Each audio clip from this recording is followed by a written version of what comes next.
Hello guys, welcome to another video of stock market. Friends, Yatharth hospital limited guys इस IPO का आज day 3 का subscription open होने जा रही है, जो कि आज इसका आखिरी दिन है अप्लाई करने के लिए, मतलब कि लास्ट डे है अप्लाई करने का, जिसमें हम लोग जानेंगे इसका लाइव सब्सक्रिप्शन रिजल्ट्स, मतलब डे बाय डे का सब्सक्रिप्शन जीएमपी कितना चल रहा है, लिस्टिंग कितना मिलेगा, आखिरी दिन है तो क्या डिसीजन होना चाहिए। चलिए फ्रेंड्स, हम लोग इन सभी चीज़ों को डिस्कस करते हैं। तो गाइस आईपीओ 26 से 28 तक ओपन था, जो कि आज 28 जुलाई है और आज इसका क्लोजिंग का डेट है। 10 रुपीज़ का फेस वैल्यू, 285 टू 300 रुपीज़ पर शेयर की प्राइस बैंड, 50 शेयर्स की लॉट साइज, 686.5 करोड़ का इशू साइज, जिसमें से 490 करोड़ का फ्रेश इशू और 196.5 करोड़ का ऑफर फॉर सेल लाया गया है। Book build issue IPO NSC BSc दोनों में लिस्टेड होने जा रहा है। 7 अगस्त का डेट रखा गया है। अमाउंट 15,000 रुपीज़ का मिनिमम अमाउंट पे करना होगा। रिजर्वेशन एंकर को 30%, क्यूआईबी को 20%, एचएनआई को 15%, रिटेल को 35% का ऑफर दिया गया है। कंपनी के प्रोमोटर अजय कुमार त्यागी और कपिल सर कुमार इसके प्रोमोटर्स हैं। प्री इशू 91.34% का, पोस्ट इशू 66.32% का होल्डिंग्स देखने को मिल जाएगा। वहीं अगर हम इसके पी रेशियो की बात करें तो 39.16 टाइम का है। आरओई बहुत ही स्ट्रॉन्ग है, 35.95% का। आरओसी भी 26.1% का। डेट इक्विटी थोड़ा सा ज़्यादा है कंपनी पे, 1.44 का। ईपीएस 10 रुपीज़ का है। रिटर्न ऑन नेटवर्थ 35.95% का देखने को मिल रहा है।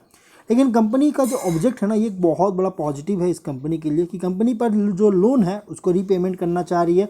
इसके सब्सिडरी जो कि एकेएस मेडिकल और रामराज मल्टी स्पेशलिटी हॉस्पिटल, इन दोनों पर जो लोन है इसके सब्सिडियरी पर, उसका भी पे करना चाह रही है, रीपेमेंट करना चाह रही है।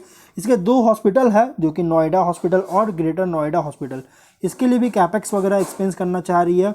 और इसके सब्सिडियरी जो कि एकेएस और रामा राजा जो है, इसके लिए मतलब कि जो ऑपरेट किया जा रहा है कंपनी के द्वारा ऑपरेट किया जा रहा है, उसमें भी कैपेक्स एक्सपेंस करना चाह रही है। और इन ऑर्गेनिक ग्रोथ करना चाह रही है, जो कि एक्विजिशन और अदर स्ट्रैटेजिक इनिशिएटिव्स के थ्रू, और जनरल कॉर्पोरेट पर्पस के लिए आईपीओ लाया गया है।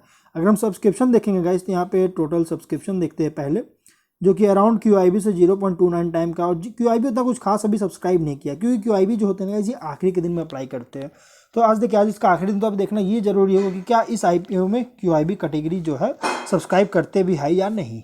लेकिन एचएनआई जो है यहाँ पे अब तक जो क्यूआईबी उतना कुछ खास नहीं हुआ है। एचएनआई अगर देखिएगा तो 6.08 टाइम का है, जो कि ओवर देखने को मिला। रिटेलर्स भी 3.53 टाइम का है, ओवर देखने को मिल रहा है। टोटल 3.15 टाइम का, जो कि फुल्ली सब्सक्राइब देखने को मिल रहा है। यहाँ पे अगर देखिएगा तो क्यूआईबी डे 1 में क्यूआईबी से 0.26 टाइम का था, डे 2 में 0.29 टाइम का, जो कि कुछ खास नहीं हुआ है। लेकिन एचएनआई से 1.84 टाइम था डे 1 में, डे 2 में 3 टाइम इंक्रीज किया, अराउंड 6.08 टाइम का।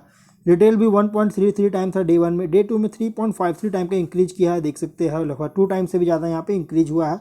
टोटल है 1.14 टाइम का था, डे 1 में था, और डे 2 में 3.15 टाइम का सब्सक्राइब हुआ, जो कि कुछ खास नहीं, लगभग 3 टाइम्स सब्सक्रिप्शन तो है, लेकिन फुल्ली सब्सक्रिप्शन देखने को मिल रहा है।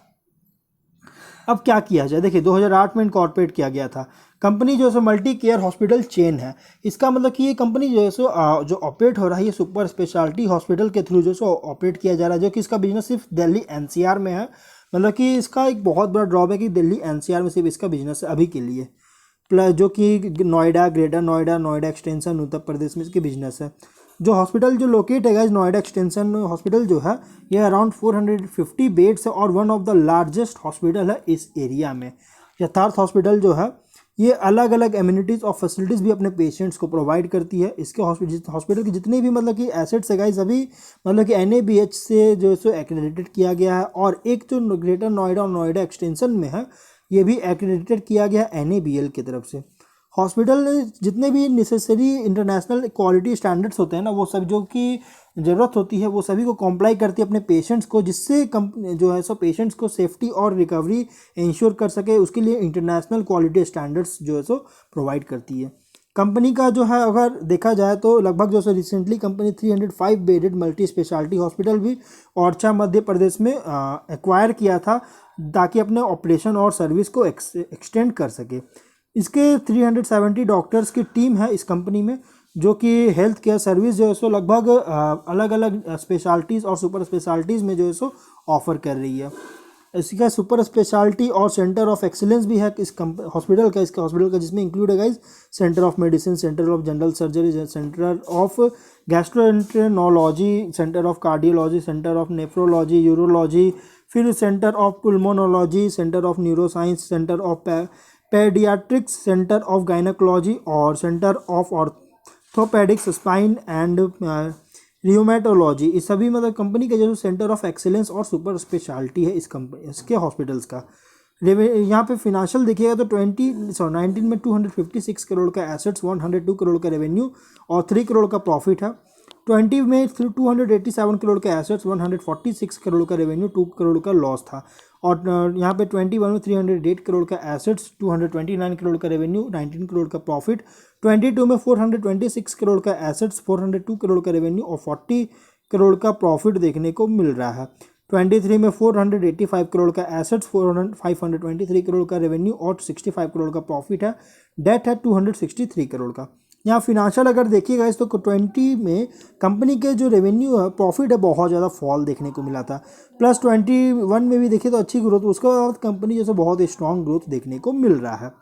और अगर हम बात करेगा इस कंपनी का, यहाँ पे अगर देखिएगा तो प्लस और कौन सा अगर देखें तो 23 में स्ट्रेंथ हम लोग देख रहे हैं। 23 में नोएडा एक्सटेंशन हॉस्पिटल और ग्रेटर नोएडा हॉस्पिटल जो है ये 8th और लार्जेस्ट प्राइवेट हॉस्पिटल जो है सो यहाँ पे दिल्ली एनसीआर में मतलब कि रिपोर्ट किया था, जो कि क्राइसिल का रिपोर्ट आया था, जिसमें नंबर्स जो बेड्स का जो नंबर होता है जो कंपनी प्रोवाइड करती है हॉस्पिटल उसके अकॉर्डिंग। और इसका रेंज भी अगर देखिए तो हेल्थ केयर सर्विसेज का लगभग जो है प्राइमरी टू टर्शियरी लेवल पर इसका हेल्थ केयर सर्विसेज है, जो कि हॉस्पिटल चेन के कॉम्प्रिहेंसिव वन स्टॉप डेस्टिनेशन बना रहा है सभी पेशेंट्स के लिए, जो कि स्पेसिफिक माइक्रो मार्केट्स के लिए ज़रूरी होता है। यथार्थ हॉस्पिटल के पास जो है लगभग डाइवर्स रेवेन्यू पोर्टफोलियो है, मतलब कि इसका रेवेन्यू सिर्फ सिंगल से मतलब कि सिर्फ पेशेंट से ही नहीं बल्कि बहुत तरह से इसके रेवेन्यू जनरेट होते हैं। इससे कस्टमर सेगमेंट हो गया, जिसमें गाइस गवर्नमेंट बॉडी जैसे ESIC, EGSH, ECHS और पब्लिक और प्राइवेट इंश्योरेंस कंपनीज हैं, इंस्टीट्यूशंस, कॉर्पोरेशंस और वॉक इन कस्टमर्स है। हॉस्पिटल चेन जो है एक स्टेबल ऑपरेटिंग और फिनेंशियल परफॉर्मेंस देखने को मिला है। बस 20 में थोड़ा सा इसके लॉसेस हुआ था, लेकिन उसके बाद कंपनी अच्छी परफॉर्म किया है, अच्छा ऑपरेट किया, स्टेबल देखने को मिला है।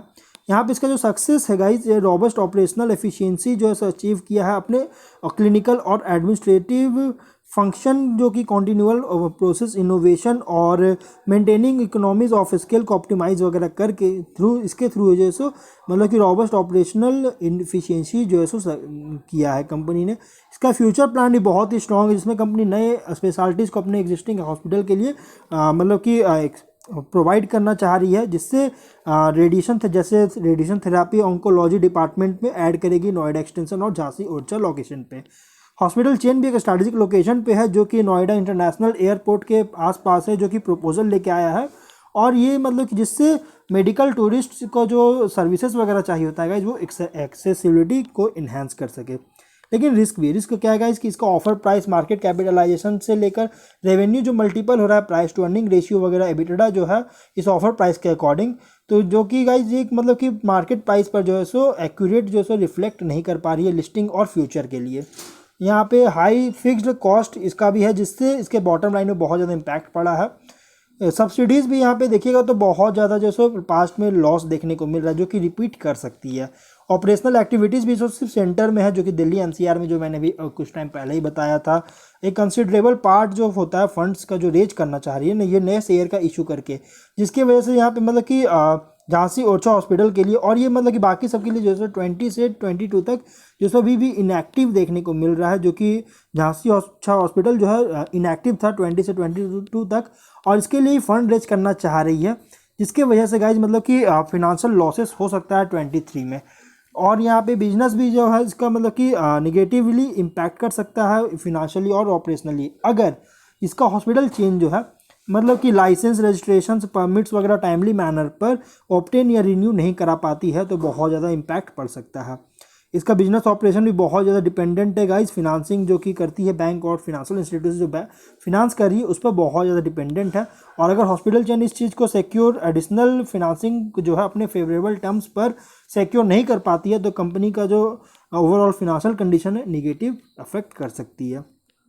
प्लस बिजनेस भी इसका जो नेगेटिव इम्पैक्ट पड़ा था, गवर्नमेंट का जो प्राइस रिस्ट्रिक्शन लगाया गया था खासकर कोविड-19 पेंडेमिक के समय, तो इसकी वजह से गाइस इसके नेगेटिव इम्पैक्ट पड़ सकता था, जो कि यहाँ पे कंपनी के लिए थोड़ा सा रिस्क है। लेकिन यहाँ पे ओवरऑल अगर देखा जाए तो अभी टोटल इसकी जो है 1405 बेड की इसके हॉस्पिटल चेन है टोटल जो है, और नॉर्दर्न रीजन में ये one of the leading company है। प्लस ये जो है so leading health care service provider भी है और करंट फिनेंशियल स्टेटस के अकॉर्डिंग प्राइस बैंड फुल्ली रखा गया है, लेकिन ये जो सो फ्यूचर में भी एक अच्छा परफॉर्म कर सकती है। इसलिए अगर आप इसमें मीडियम टू लॉन्ग टर्म के लिए इन्वेस्टमेंट करने का सोच रहे हैं तो आप इसमें अप्लाई कर सकते हैं। जीएमपी भी इसका बहुत ही स्ट्रॉन्ग है, 45 रुपीज़ के आसपास जीएमपी देखने को मिल रहा है, जिसके अकॉर्डिंग 48 रुपीज़ के आसपास इसका जीएमपी देखने को मिल रहा है, जिसके अकॉर्डिंग 16% की लिस्टिंग मिलने के चांसेस है, जो कि अभी 4 बजे का रिसेंटली अपडेट किया गया। और अराउंड अगर देखा जाए तो पिछले कई दिनों से इसके जीएमपी में कांस्टेंट फॉल देखने को मिल रहा है। ये एक ड्रॉबैक है इस कंपनी के लिए, लेकिन जिस तरह से इसकी जीएमपी गिरावट आ रही है, लेकिन अभी के अकॉर्डिंग 16% की लिस्टिंग मिलने के चांसेस है, जो कि एवरेज लिस्टिंग मिलने का उम्मीद है। तो अगर आप इसमें मीडियम टू लॉन्ग टर्म के लिए इन्वेस्टमेंट करने का सोच रहे हैं तो आप इसमें अप्लाई कर सकते हैं। तो अब हम लोग वीडियो को यहीं पर एंड करते हैं। अगर कोई डाउट है कमेंट बॉक्स में पूछे। मिलते हैं नेक्स्ट वीडियो में। Till then bye.